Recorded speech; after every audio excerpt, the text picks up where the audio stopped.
So people often ask me why I joined the NDP. Here's my story. I was born and raised on Vancouver Island. My great-grandparents met in Cumberland, and they got married there in the early 1920s. Later they went to Ocean Falls, a forestry mill town up on the Central Coast where my mom was raised. I have relatives stretching from Prince Rupert to Gibson's Landing to Vancouver Island that carry on our coastal way of life and our coastal values and heritage. My mom was a single mother. Me and my brother were with my mom, and my mom was struggling to make ends meet. I remember empty cupboards and my mom often crying.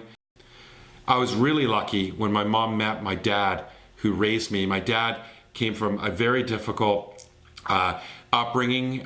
They struggled as well to make ends meet. He's Cree, so faced a lot of racism and challenges through his life. He later learned how to build transmissions on his own and got a job as a transmission mechanic at 17 years old. And he's worked as a transmission mechanic for the last 50 years. And my family always worked hard. Real blue-collar family. My parents lived eventually in a co-op housing project where they were the higher earners of the lower middle class, helping support those that really were struggling at the bottom.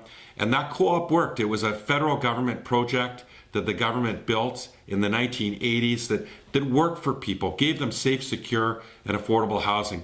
My parents were able to save money.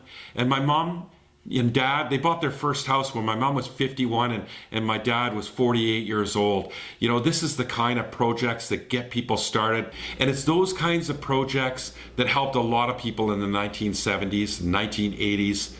But it's those kinds of projects that vanished under the Liberal government in the 1990s when they divested themselves from the National Housing Strategy, and those kinds of projects that were completely absent under the Harper Conservatives.